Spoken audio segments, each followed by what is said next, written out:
저희 이번에 시작하는 초청 발표로 한국천문연구원의 박종호 박사님을 모셨습니다. 박종호 박사님께서는 서울대학교에서 박사학위를 박사 후 연구원으로 아시아에에서 EA 코아 펠로우로 3년 정도 근무를 하셨습니다. 그리고 현재는 이제 천문연의 전파천문본부에서 일을 하신 지 1년 정도 되셨는데, 주로 이제 고분해능으로 가까운 AGN들을 연구하는, 연구를 많이 하고 계신데, 특히 이제 EHT 공동연구단과 다른 구주파수 VLBI 관측에서 탁월한 업적들을 이제 얻고 계십니다. 특히 이제 EHT 공동연구단에서 이제 얼리 커리어에 있는 사이언티스트들이 이제 기여를 많이 할 경우에 이제 1년에 얼리 커리어 사이언티스트 어워드라고 해서 저희가 이제 그걸 뽑아서 시상을 하는데, 거기에 이제 M87 블랙홀 평광 관측 연구에 하신 기여로 또 그런 상을 수상하시기도 하셨습니다. 오늘은 이제 여기 3.5mm에서 이제 RMR VLBI에 활용해서 이제 저희가 최근에 얻은 이제 이제 박종호 박사님께서 설명을 하시겠지만 이제 굉장히 좋은 익사이팅한 결과가 나와서 이번에 초청 발표로 연사분으로 모시게 되었습니다. 그럼 박종호 박사님 환영 부탁드리겠습니다. 감사합니다.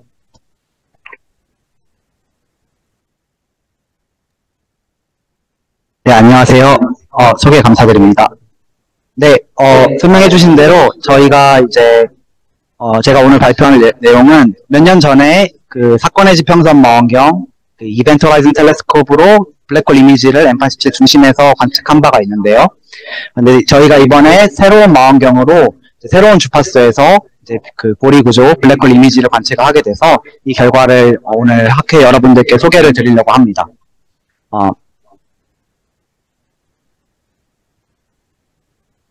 잠시만요.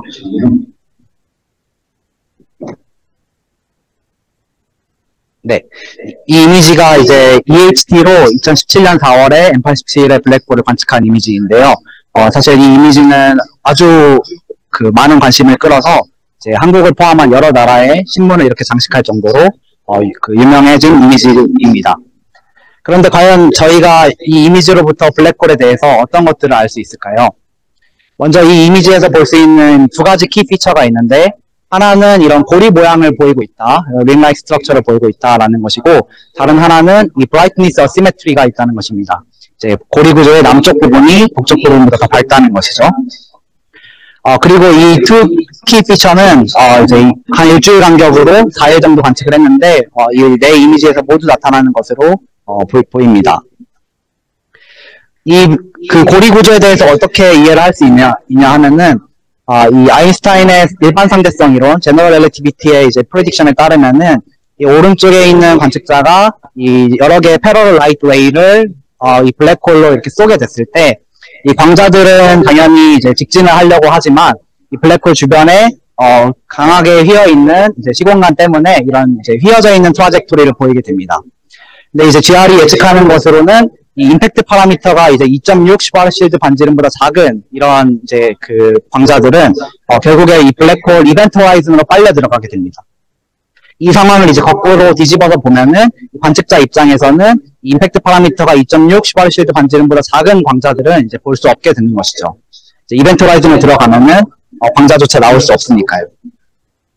그래서 이 GR이 예측하는 관측자가 볼 수 있는 블랙홀 주변부의 이미지는 이런 밝은 고리 구조, 그리고 이 크기가 한 5.2 슈바르실드 반지름에 해당하는 고리 구조를 이제 볼 것이라고 예측을 하고, 이 고리 구조를 이제 광자고리 혹은 포톤 링이라고 부릅니다.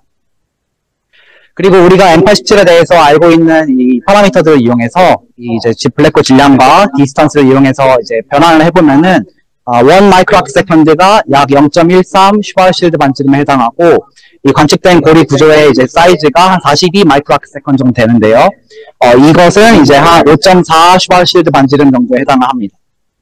여기에 메저먼트 언서틴티가 있기 때문에 이제 이 언서틴티를 고려를 하면은 그 예측되는 광자 고리의 구조의 크기랑 거의 비슷한 사이즈를 가진 고리 구조를 우리가 이 블랙홀 이미지에서 보게 되는 것입니다. 그래서 이 컨시스턴시로부터 저희는 이 블랙홀 이미지에서 보는 고리 구조가 이 광자고리, 포톤 링에 해당한다라고 이해를 하고 있습니다. 그러면 두 번째 이제 피처인 어시메트리에 대해서는 어떻게 이해를 할 수 있을까요? 이 블랙홀 이미지에서는 잘 나타나지 않지만 이 M87은 아주 강한 그 Z를 가지고 있는 것으로 유명한 천체입니다. 이 킬로파섹 스케일, 파섹 스케일, 서파섹 스케일에서 모두 이런 Z가 나타나고 있는데요. 그 Z 방향이 이제 이쪽이고, 이 Z의 엑시스는 블랙홀의 스핀 엑시스랑 거의 이제 얼라인 되어 있을 것으로 예상하고 있습니다. 그리고 이 Z는 그 회전하는 블랙홀의 근처에서 나타날 것으로 나올 것으로 예상하고 있는데요. 그래서 이제 블랙홀이 스핀 엑시스가 이쪽이니까 블랙홀이 이렇게 회전을 하면은 이 블랙홀 고리 구조의 남쪽에 있는 플라즈마들은 관측자에게 다가오고 있고 북쪽에 있는 플라즈마들은 관측자로부터 멀어지고 있습니다. 그래서 이제 이 상대적인 모션 때문에 도플러 부스팅 효과가 일어나서 이 이제 다가오는 플라즈마들이 되는 남쪽 부분이 북쪽 부분보다 더 밝아지게 되는 것이죠. 사실 이 도플러 부스팅 효과는 이제 그 예전에 유행했던 유명한 영화인 인터스텔라에서 이미 나타난 적이 있습니다. 이 왼쪽에 다가오는 플라즈마들이 오른쪽에 멀어지는 플라즈마들보다 더 밝게 보이는 것이죠. 이제 이렇게 이 이미지에서 볼 수 있는 피처들에 대해서 제너럴한 언더스탠딩을 가지게 되었는데 실제로 저희가 이제 천체 물리학자들이 하고 싶었던 거는 이 블랙홀의 더 디테일한 피직스를 컨스트레인 하는 것입니다. 그래서 저희가 했던 일들은 이 GRMHD 시뮬레이션, 그러니까 이 제너럴 렐러티비스틱 마그네토 하이드로다이나믹 시뮬레이션을 해가지고 이 모델 파라미터들을 바꿔가면서 여러 개의 블랙홀 시뮬레이션 이미지를 만들고 이 시뮬레이션 이미지들을 관측된 블랙홀 이미지랑 비교를 해가지고 모델 컨스트레인을 하는 것입니다. 자세히 모델에 대해서 설명드리기는 어렵지만 실제로 이런 모델링 과정을 통해서 이제 여러 그 블랙홀 모델들을 롤아웃 할 수는 있었는데 이제 불행하게도 여전히 많은 모델들이 서바이브해서 비슷한 관측된 거랑 비슷한 블랙홀 이미지를 만들어낼 수 있었습니다. 그래서 이제 더 로버스트하게 모델 컨스트레인 하기는 어려운 상황이었고 그래서 이제 저희가 했던 일들은 새로운 관측적인 그 에비던스를 이용했던 것인데요. 이제 토탈 인텐시티 이미지뿐만 아니라 이제 리니어 폴라리제이션 이미지도 모델링에 포함을 했습니다. 이건 이제 저희가 2021년에 그 퍼블리시한 그 블랙홀의 이제 그 리니어 폴라리제이션 이미지인데요. 이 블랙 스트림 라인들이 관측된 그 일렉트릭 필드 벡터를 나타내고 신비롭게도 이 고리 구조를 따라서 아지무스얼 디스트리뷰션을 따르고 있습니다. 이 말은 이제 블랙홀 주변의 자기장이 이런 레디얼리 디스트리뷰티드 되어 있다는 뜻이고 이제 이런 관측적 결과를 아까 말씀드린 GRMHD 모델링에 포함을 해서 모델 컨스트레인을 한 결과 자세한 설명은 드리지 않겠지만 이제 결론은 그 블랙홀 주변부의 마그네틱 필드 컨피규레이션이 소위 말하는 레드 스테이트 magnetically arrested disk state에 있다. 그러니까 이제 폴로이드 도미넌트하고 그 다음에 하이리 올더 되어 있는 마그네틱 필드가 이 블랙홀 주변에 존재를 하고 이런 이제 필드가 있을 때 회전하는 블랙홀과 만나게 되면은 왼쪽 그 시뮬레이션 무비에서 보시는 것처럼 아주 강한 Z를 이피션트하게 만들어낼 수 있다. 이런 결론을 얻었고 실제로 M87에는 아주 강한 Z가 관측이 되기 때문에 이제 저희가 얻은 모델링 결과가 관측적인 결과랑 이제 상당히 일치하는 그런 결과라고 볼 수 있겠습니다. 그래서 이제 결론을 말씀드리자면은 EHD 결과를 통해서 이제 실제로 그 관측된 블랙홀 토탈 인텐시티 리니어 폴라리제이션 이미지와 굉장히 비슷한 모델 이미지를 찾을 수 있었고 이 모델로부터 이제 내린 결론이 M87 블랙홀이 아마도 이제 매드 스테이트에 있다. 그러니까 그 폴로이드 도미넌트하고 하이리 올더된 필드가 블랙홀 주변에 존재한다는 결론이랑 아무래도 블랙홀이 스피닝하고 있을 것이다. 그렇지 않으면은 이제 관측되는 그 강한 Z를 만들어내기가 어렵기 때문에 이 두 가지 결론에 대해서 이제 결론을 내릴 수 있었습니다. 그런데 여전히 이제 디테일한 많은 블랙홀에 대한 피직스는 부족한 상태인데요. 예를 들면은 아까 이 고리 구조가 광자고리에 해당한다고 말씀을 드렸는데 정확히 어디에서 어떻게 나온 그 에미션이 이 광자고리 구조를 만들어내는가 이런 그 구체적인 질문에 대한 답은 이제 이 EHT 결과만으로는 이제 얻기가 어려운 상황이었습니다. 이런 질문에 대한 답을 하기 위해서는 조금 더 이 블랙홀 광자고리에 대해서 살펴볼 필요가 있는데요. 이 왼쪽 아래에 보이는 이미지가 이 GRMHD 시뮬레이션을 통해서 만든 관측자에게 보일 것으로 예상되는 이제 블랙홀의 이미지입니다. 사실 아까 말씀드린 광자고리 설명은 굉장히 심플리파이 된 버전이기 때문에 실제로는 조금 더 복잡한데요. 이 관측된 블랙홀 이미지는 여러 개의 서브 고리 구조의 합으로 이루어져 있을 것으로 예상하고 있습니다. 예를 들면 여기 이제 n equal 0 링이 있고, 이제 더 샤프한 n equal 1 링이 있고, 그리고 이제 더욱 샤프한 n equal 2 링이 있고, 이런 식의 이제 여러 개의 링의 합으로 이 이제 그 관측된 시뮬레이션 블랙홀 이미지가 만들어질 것으로 예상하고 있습니다. 이해를 돕기 위해서 데몬스트레이션 무비를 가지고 왔는데, n equal 0 링이라는 것은 이제 블랙홀 주변에 휘어진 시공간을 광자들이 따라가긴 하지만 블랙홀을 이제 완전히 회전하지는 않은 광자들로 이루어진 고리 구조를 말합니다. 그래서 보시는 것처럼 휘어진 시공간을 따라서 이동은 하지만 이제 완전히 회전하지는 않은 광자들이 만들어내는 고리 구조가 이렇게 n equal 0 링이고요. n equal 1 링은 이 블랙홀 주변을 반바퀴 회전한 이후에 그 다음에 관측자에게 도달한 광자들로 이루어진 고리입니다. 이 n equal 링은 n equal 0 링에 비해서 더 샤프한 그런 고리 구조를 나타내고 있습니다. 반면에 이제 n equal 2 링은 마찬가지로 이 블랙홀 주변을 한 바퀴 회전한 뒤에 그 다음에 관측자에게 도달한 광자들로 이루어진 이제 고리 구조를 말합니다. n equal 1 링에 비해서 더 샤프하죠. 그래서 n이 커질수록 그 블랙홀의 주변에 강하게 휘어져 있는 시공간을 더 많이 회전한 뒤에 관측자에게 도달을 해야 되기 때문에 이제 이렇게 굉장히 샤프한 구조를 가진 광자들 이외에는 다 블랙홀 안으로 빨려 들어가게 돼서 이제 n이 높아질수록 이렇게 샤프한 고리 구조가 만들어지게 됩니다. 그런데 이 시뮬레이션 이미지는 이제 그 모델 이미지이고 인피니트 레졸루션을 가지고 있습니다. 하지만 우리가 실제로 관측하는 블랙홀 이미지는 파이나이트 레졸루션을 가지고 있고, 그리고 어떤 n 링이 얼만큼 더 도미넌트한지에 대해서는 정보를 가지고 있지 않습니다. 사실 이런 연구를 하기 위해서는 EHT 이미지만으로는 해당 연구를 하기가 좀 어려운데요. 왜냐하면은 이제 시뮬레이션과 다르게 파이나이트 레졸루션을 가지고 있고, 이런 디컴포지션에 대한 정보가 들어있지 않기 때문입니다. 관측된 블랙홀 이미지에는. 그래서 이제 그런데 지구에는 EHT 이외에도 이 밀리미터 대역에서 작동하는 다른 BLBI 망원경이 있습니다. 그 이름이 이제 글로벌 밀리미터 BLBI 어레이, 이 GMBA라고 부르는 것인데요. EHT랑 비교를 해보자면은 EHT는 이제 1.3mm, 230GHz에서 작동을 하고 이제 분해능이 약 20 마이크로세컨드 정도 됩니다. 반면에 이제 GMBA는 이제 3mm에서 작동을 하고 최근에 알마가 이 GMBA에 참여를 하게 되면서 이제 굉장히 높은 감도와 굉장히 높은 분해능을 제공하게 됐습니다. 그래서 분해능이 약 40 마이크로세컨드 정도에 해당되고, 그리고 한국의 KBN, 코리안 BLBI 네트워크도 이 GMBA에 참여를 하고 있습니다. 그래서 저희가 오늘 발표드릴 내용은 이 GMBA 플러스 알마로 2018년에 M87을 사상 최초로 관측을 했는데 그 이미지를 보여드리려고 하는데요. 그 전에 잠깐 이 M87Z를 더 낮은 주파수에서 보면 어떤 모습일지 간략히 설명을 드리도록 하겠습니다. 이 미국에 있는 BLBA라는 망원경으로 이제 더 낮은 주파수 43GHz에서 관측을 하면은 Z가 이렇게 생겼는데요. 이 중심부의 그 컴팩트한 코어 구조에서 이 림 브라이튼 젯 스트럭처가 이렇게 이머지 아웃하는 것을 볼 수가 있습니다. 그리고 이 중심 부분을 더 확대해서 볼 수도 있는데요. 이 알마가 들어가기 전 GMBA 관측을 통해서 이제 김재현 교수님의 2018년 논문에서 이제 소개가 된 이미지인데 비슷하게 하지만 더 하이 레졸루션을 봤을 때 이 컴팩트한 코어 부분에서 이제 굉장히 와이드한 오프닝 앵글을 가지고 이 림 브라이튼 젯 스트럭처가 나타나는 것을 볼 수 있습니다. 하지만 여전히 이 GMBA 관측에서는 그 앵글러 레졸루션의 리미테이션 때문에 이 코어 부분을 이제 리졸브 하는 것은 불가능했습니다.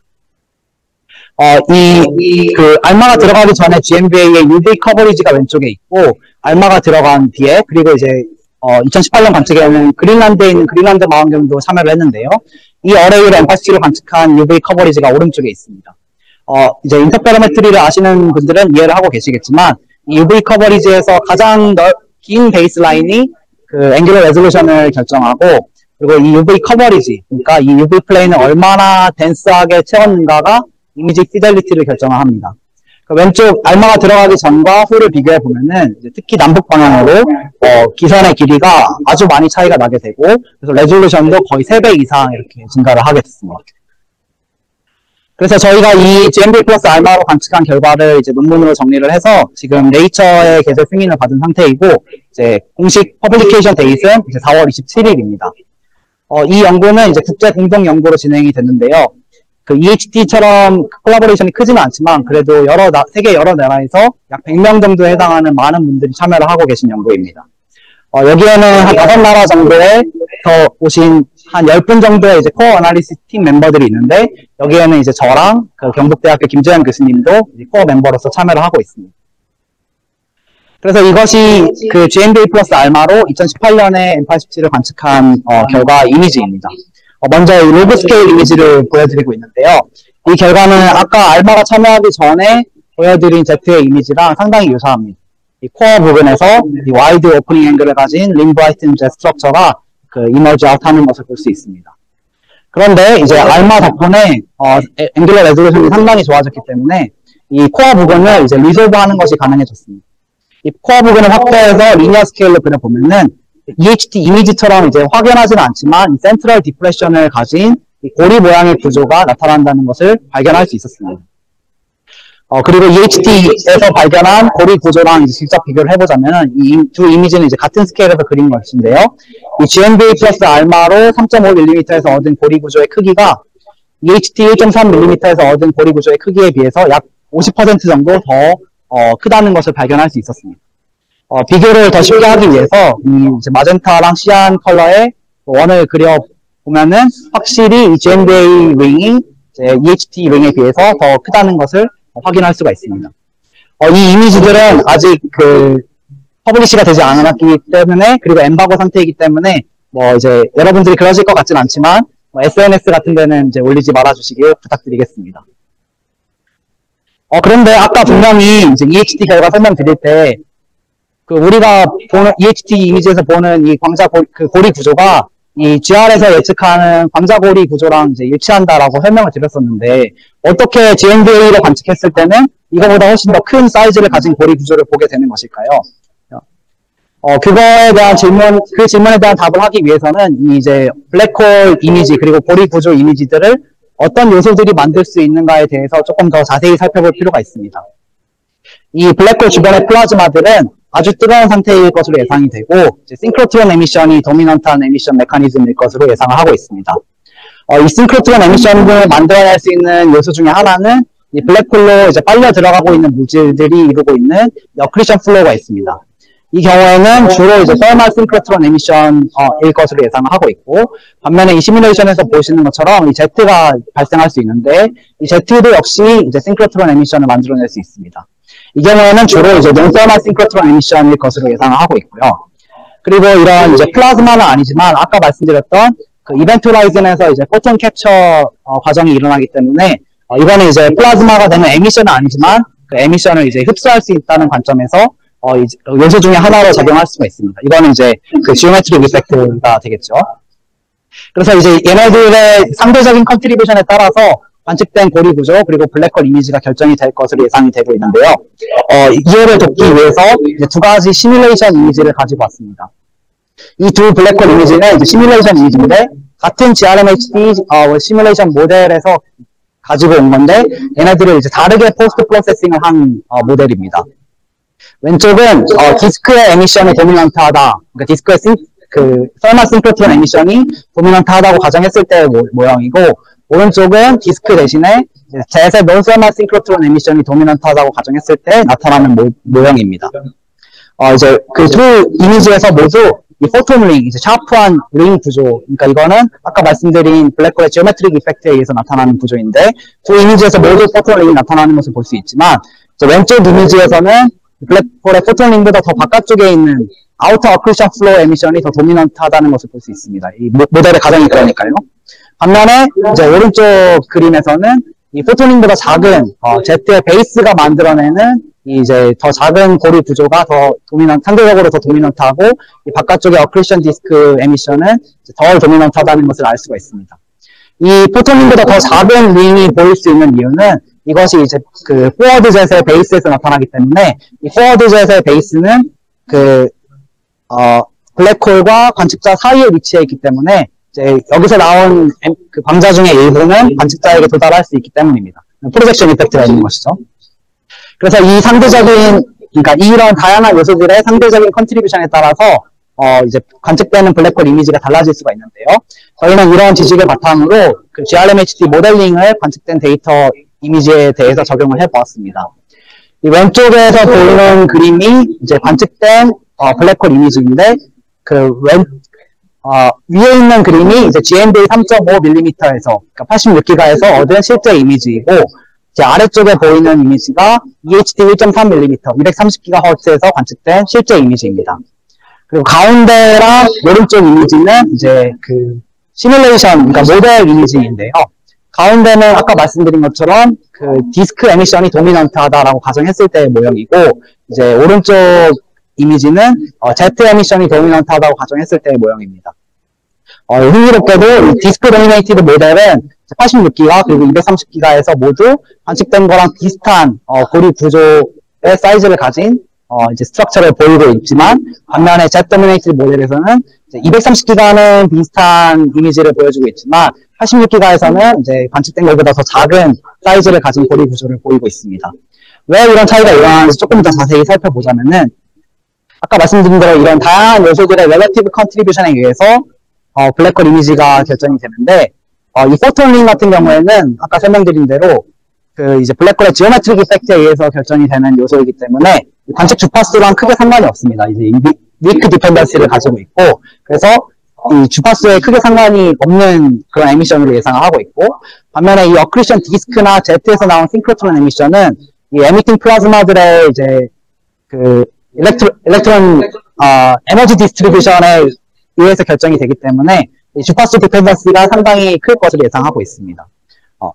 그래서 예를 들면은 낮은 주파수로 가면은 이제 어크리션 디스크나 Z 베이스 에미션이 더 도미넌트해져서 이제 포토닝 에미션보다 더 도미넌트해질 것으로 예상하고 있고 그래서 이제 낮은 주파수에서는 이 디스크 도미네이티드 모델에서는 이제 포토닝 플러스 이제 아우터 어크리션 디스크의 에미션이 도미넌트하기 때문에 이제 포토닝보다 더 큰 사이즈를 가진 고리 구조를 보게 되는 것이죠. 반면에 Z 도미네이티드 모델에서는 포토닝 플러스 그 다음에 이제 이거보다 더 작은 사이즈를 가진 Z 베이스 에미션이 도미넌트하기 때문에 포토닝에 필적하거나 아니면 그거보다 좀 더 작은 사이즈를 가진 고리 구조를 보게 될 것으로 예상하고 있습니다. 하지만 우리가 하이 프리퀀시로 가면은 이제 얘네들은 약해지고 상대적으로 이 포토닝 에미션이 더 도미넌트해지기 때문에 이 모델에 상관없이 이 포토닝에 해당하는 그 사이즈를 가진 고리 구조를 볼 것으로 예상하고 있습니다. 이제 그것이 여기서 나타나는 일인데요. 방금 말씀드린 대로 디스크 도미네이티드 모델에서는 낮은 주파수에서는 포토닝보다 더 큰 사이즈를 가진 고리 구조를 보게 되고 하지만 높은 주파수에 가면은 포토닝에 해당하는 그런 고리 구조를 보게 됩니다. Z 도미네이티드 모델에서는 낮은 주파수에서도 이제 포토닝 혹은 그거보다 좀 더 작은 사이즈의 고리 구조를 보게 되고 이제 높은 주파수로 가면은 이제 포토닝에 해당하는 그런 고리 구조를 보게 되는 것이죠. 그래서 이 결과는 이 모델링을 바탕으로 저희가 내린 결론은 우리가 GMB 플러스 알마로 새롭게 관측한 고리 구조, 이 EHD보다 더 큰 사이즈를 가진 고리 구조는 우리가 이제 EHD에서는 확연하게 드러나지 않았던 블랙홀로 떨어지고 있는 이런 어크리션 스트럭처를 관측하고 있는 것이 아닌가, 이렇게 결론을 내렸습니다. 그리고 이 분석은 이제 여러 주파수에서 블랙홀 이미지를 동시에 관측하는 것의 중요성을 말해주고 있는데요.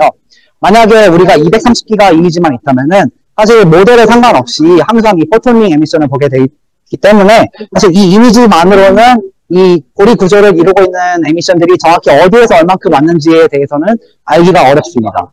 하지만 86기가 로우 프리퀀시 이미지가 같이 있으면은 이제 이런 모델링이 훨씬 더 수월해지게 되는 것이죠. 그리고 지금까지 이제 블랙홀 피직스에 대해서 주로 설명을 드렸는데 저희는 이제 젯 피직스에 관련해서도 조금 흥미로운 발견을 했는데요. 이 그림은 이제 M87Z를 이제 예전에 낮은 주파수에서 VLBI 관측을 해가지고 Z의 레디어스를 거리에 따라서 나타낸 것입니다. 그리고 여기서 보는 블랙 솔리드 라인은 이제 블랙홀로부터 런칭된 Z의 모델 프로파일이라고 보시면 됩니다. 이 라지 스케일에서는 이 관측된 데이터와 이 그 모델 프로파일이 상당히 잘 일치하는 것을 볼 수가 있습니다. 그런데 이 관측된 Z 이미지로부터 저희가 비슷한 분석을 수행해 봤는데요. 이제 shaded gray area가 그 방금 말씀드린 블랙홀 드리븐 Z 모델 프로파일입니다. 이 라지 스케일에서는 관측 데이터랑 잘 일치하는 것을 볼 수 있는데 이 안쪽에서는 데비에이션이 일어나는 것을 볼 수 있고 관측 데이터가 이제 조금 더 모델에 비해서 넓은 것을 확인할 수가 있습니다. 그래서 저희가 이걸 이해하고 있는 방법은 이 오른쪽에 시뮬레이션 무비에서 보실 수 있듯이 이 폴라 리전에는 그 렐러티비스틱 jet이 위치해 있고 이 바로 바깥쪽에 훨씬 느린 속도로 움직이지만 여전히 이제 가스 아웃플로우가 존재하고 있습니다.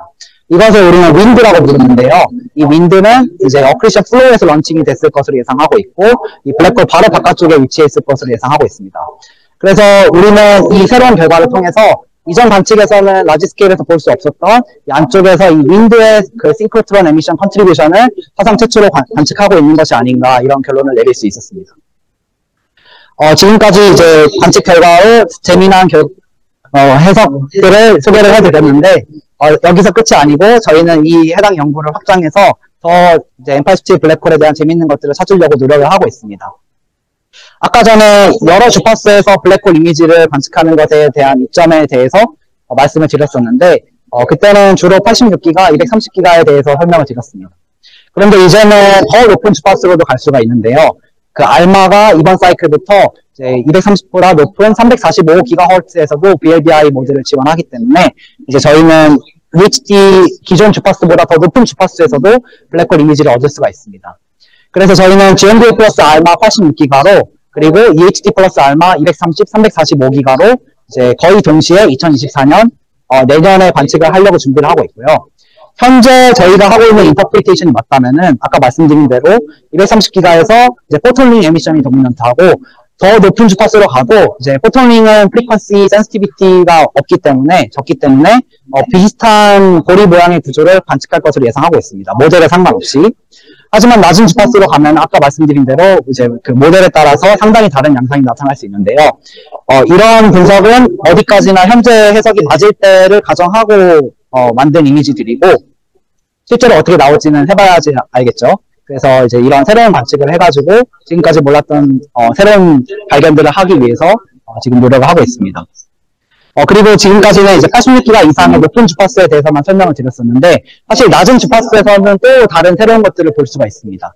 대신에 낮은 주파수는 이제 레졸루션이 더 안 좋아지기 때문에 이거를 극복할 방법이 필요한데 그 레디오 아스트론 스페이스 BLBI 텔레스콥이라고 부르는 우주 망원경이 이제 몇 년 전까지 작동을 했는데요. 이 우주 망원경이랑 다른 이제 지상의 망원경들을 이용해서 BLBI 관측을 한 M87에 대해서 한 결과를 이제 22기가에서 관측한 결과를 내일 김재현 교수님께서 오전 11시에 설명을 해주실 계획입니다. 그래서 다들 참석을 하셨으면 좋겠고요. 그리고 이런 86, 230, 345GHz 관측 연구에 대해서는 이제 한국천문연구원이 앞으로 좀 주도적인 역할을 할 것으로 예상하고 있습니다. 그동안 이 높은 주파수 BLBI 관측이 어려워서 사람들이 많이 하지 않았던 이유는 이 자세히 설명드리긴 어렵지만 소위 말하는 대기의 코어런스 타임이 짧기 때문인데요. 이 코어런스 타임이 짧게 되면은 캘리브레이션이 너무 어려워져서 그 좋은 데이터를 얻기가 힘듭니다. 그런데 이런 쿼지 옵틱스 시스템을 설치를 해가지고 여러 주파수에서 동시에 관측을 하게 되면은 이 높은 주파수에서 코어런스 타임을 아주 드라마틱하게 이제 증가시킬 수가 있습니다. 사실 KBN 한국의 BLBI 망원경인 코리안 BLBI 네트워크가 22, 43, 86, 129GHz에서 이 쿼지 옵틱 시스템을 이용해서 이제 수해 동안 관측을 해왔고 성공적으로 이 테크닉에 대해서 이제 데몬스트레이션을 해왔습니다. 그리고 한국천문연구원의 이정환 박사님과 이제 콜라보레이터들이 이 경험을 바탕으로 86, 230, 345기가 동시 관측 시스템을 만들어서 이 높은 주파수 BLBI 데이터의 퀄리티를 이제 상당히 임프로브 할 수 있는 그런 기술을 개발하고 계십니다. 그래서 이것들을 이제 나중에 EHD 망원경들에 넣어가지고 더 좋은 연구를 할 계획입니다. 그리고 지금까지는 이제 여러 주파수에서 블랙홀 이미지 관측의 중요성에 대해서 설명을 드렸는데 우리는 이제 또 다른 새로운 파라미터 스페이스인 타임 도메인으로 이 해당 연구를 확장하려는 계획도 가지고 있습니다. 이런 이제 모니터링 관측을 통해서 베리어빌리티 연구를 해가지고 저희는 M87의 Z 런칭 메커니즘을 규명하려고 하는데요. 좀 심플리파이 되어 있긴 하지만 그동안 이제 에이젠 젯이 어떻게 발생할 수 있는가에 대해서는 크게 두 가지 모형이 존재를 해왔는데 하나는 회전하는 블랙홀이 이제 Z를 만들어낸다라는 모형이 있고 다른 하나는 이제 회전하는 블랙홀로부터 조금 떨어져 있는 회전하는 어크리션 디스크가 Z를 만들어낸다 하는 모형이 있었습니다. 조금 이제 단순화시킨 모형이긴 하지만 이 이제 두 모형에 따라서 두 모형이 예측하는 Z 베이스의 그 베리어빌리티 타임 스케일이 다릅니다. 왜냐면은 이제 회전하는 블랙홀 주변의 플라즈마들은 이 프레임 드래깅 이펙트로 인해서 이제 블랙홀과 함께 로테이션을 해야 되고 이 속도가 상당할 것으로 예상하고 있습니다. 반면에 이 어크리션 디스크에서 런칭된 jet의 경우에는 이 블랙홀 런치 jet에 비해서는 훨씬 느린 속도로 회전할 것으로 예상하고 있습니다. 그래서 이 차이 때문에 우리가 제트 베이스를 분해를 해가지고 모니터링 관측하게 되면은 이 블랙홀 드리븐 젯 모델 같은 경우에는 이제 수주 타임스케일에서 significant variability가 나타날 것으로 예상하고 있고, 하지만 이 디스크 드리븐 젯의 경우에는 이거보다 훨씬 느린 타임스케일로 variability가 나타날 것으로 예상하고 있습니다. 그래서 이런 차이를 이용해서 이제 이런 variability 관측을 통해서 제트 런칭 메커니즘 규명을 하려고 하는데, 흥미롭게도 UHT로 이미 2017년 4월에 약 일주일 정도 간격으로 이제 그 variability 관측을 한 바가 있습니다. 보시는 것과 같이 고리의 왼쪽 아래 부분이 4월 5일, 6일에는 제일 밝았는데, 이제 4월 10일, 11일로 가면서 밝은 부분이 이제 약간 오른쪽으로 옮겨갔고, 훨씬 이제 그 컨트라스트가 약해졌습니다. 이 리니어 폴라리제이션 구조를 봐도 이제 비슷한 그런 변화가 일어나고 있는데요. 사실 이 이후에 관측을 할 수 없었기 때문에 이런 베리어빌리티가 계속 되는지, 시그니피컨트 한지 이런 거에 대해서 결론을 내리기가 어렵습니다. 그리고 이런 연구는 이제 한 달 이상의 그 긴 시간 동안 베리어빌리티 관측을 해야 되기 때문에 EHT 혹은 GMBA로 하기는 어렵습니다. 왜냐면 알마가 들어가야 되는데 알마는 아주 비싼 망원경이라서 1년에 한 1, 2주 정도만 BLBI 관측에 시간을 쏟을 수가 있습니다.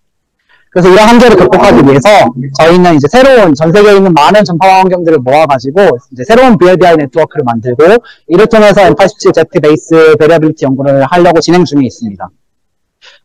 그 아이디어는 이 알마 대신에 호주에 있는 망원경들을 포함해서 이제 앵귤러 레졸루션을 아주 높이는 것인데요. 오른쪽에 UV 커버리지 비교해서 볼 수 있듯이 이제 GMBA 플러스 알마랑 거의 비슷한 앵귤러 레졸루션을 제공할 수 있을 것으로 예상하고 있습니다. 그래서 이런 어레이를 통해서 저희는 2023년 올해 한 달 정도의 시간 동안 4번의 관측을 해서 이제 제트 베이스 베리어빌리티 스터디를 하려고 진행 중이고, 지금 첫 번째 폭의 관측은 끝났고 이제 나머지 3개의 관측이 기다리고 있습니다. 그리고 좀 더 중장기적으로는 저희가 이런 넥스트 제너레이션 EHT 프로젝트를 진행을 하고 있는데요. 이 MGEHT 프로젝트의 아이디어는 지금 EHT 사이트들 외에 새로운 망원경들을 지구의 여러 곳에 이렇게 흩뿌려가지고 그 UV 커버리지 그리고 데이터 퀄리티를 아주 드라마틱하게 임프루브하는 것입니다. 이것의 효과를 여기 시뮬레이션에서 볼 수 있는데요. 왼쪽이 GRMHT 시뮬레이션으로 만든 이 이제 포톤 링 구조랑 익스텐디드 젯 스트럭처를 보여주고 있고, 만약에 이 이미지를, 그러니까 이 모델을 2017년에 EHT 어레이를 관측을 하면은 중심부의 이제 링 구조는 어느 정도 리컨스트럭션이 되지만, 이제 파인 스케일 링 스트럭처나 익스텐디드 젯 스트럭처 같은 경우는 이제 데이터의 한계 때문에, 어레이의 한계 때문에 제대로 리컨스트럭션 하기가 어렵습니다. 하지만 MGHT는 이 데이터 퀄리티를 상당히 임프루브를 했기 때문에 이제 아주 정확한 이런 파인 스케일 스트럭처 그리고 익스텐디드 스트럭처를 모두 얻을 수 있을 것으로 예상하고 있고, 이제 이런 MGHT를 이용해서 이 블랙홀의 무기를 만들어서 이제 블랙홀의 스핀을 재고 그리고 이제 제트 런칭 억셀러레이션 메커니즘을 중장기적으로 규명하려는 계획을 가지고 있습니다. 그래서 요약을 하자면은 이제 EHT로 이전에 그 고리 구조를 관측을 해서 이제 흥미로운 결과들을 우리가 봤었는데, 새로운 망원경 GMBA 플러스 알마로 새로운 파장대에서 3.5mm에서 이제 중심부를 사상 최초로 리졸브할 수 있었고, 그 결과 이제 고리 구조를 발견했는데 이것은 이제 EHT에서 관측하는 고리 구조보다 약 50% 정도 더 큰 사이즈를 보이고 있었습니다.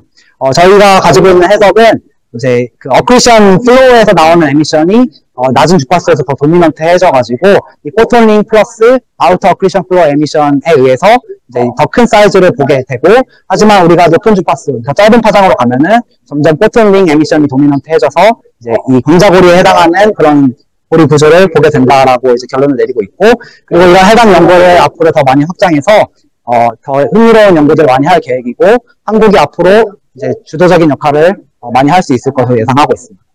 감사합니다. 네. 지금 저 에이시메트릭한 방향이 다르잖아요.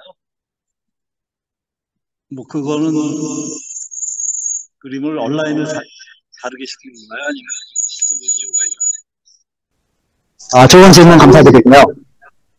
이제 두 가지가 있는데요. 하나는 이제 UHT에서 아까 설명드린 대로 여기는 남쪽이 더 밝습니다. 그래서 저희가 그때 이해했던 거는 이 이제 회전하는 블랙홀을 따라서 회전하는 플라즈마들이 이제 이쪽에서 우리한테 다가오고 그 위쪽에서는 멀어지기 때문에 이 도플러 부스팅 효과로 인해서 나타난다 이렇게 이해를 했었는데 말씀해 주신 대로 여기는 남쪽이랑 북쪽이 거의 밝기가 비슷하죠. 그래서 저희는 이제 테스트를 여러 개 해봤는데 이게 이제 이미징 아티팩트는 아니다라고 결론을 내렸고 실제로 시메트릭하다라고 결론을 내렸습니다. 그런데 보시면은 이게 완전한 고리 구조는 아니고 남쪽이랑 북쪽에 약간 스팟처럼 이렇게 아크처럼 존재를 하고 있는데요. 이것은 이미징 아티팩트의 가능성이 높습니다. 이제 하나 보여드리자면은 저희가 시뮬레이션을 진행했는데 이런 이제 퓨어한 유니폼 링을 놓고 만약에 그 우리가 2018년에 GMB 플러스 알마로 관측하면은 어떻게 보일까 이제 해봤는데 원래는 이렇게 유니폼한 링이 나와야 되는데 이런 이제 남쪽과 북쪽이 더 밝아 보이는 그런 이제 그 링 구조를 발견했고 이거는 관측 이미지랑 되게 비슷하죠. 그러니까 그 이미징 아티팩트가 그러니까 이게 저희가 알마 덕분에 남북 방향으로는 아주 고감도의 장기선이 있는데 동서 방향으로는 그게 부족합니다.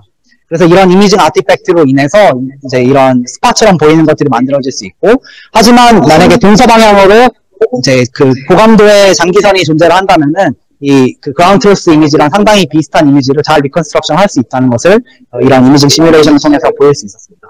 그래서 결론을 드리자면은 남북 방향 시메트리가 나타나는 것은 EHT랑 다르고 그것은 이제 인트린직한 효과의 가능성이 높고 하지만 이런 스팟이 두 개 있는 것처럼 보이는 것은 이미징 아티팩트의 가능성이 높다 이렇게 결론을 내리고 있습니다.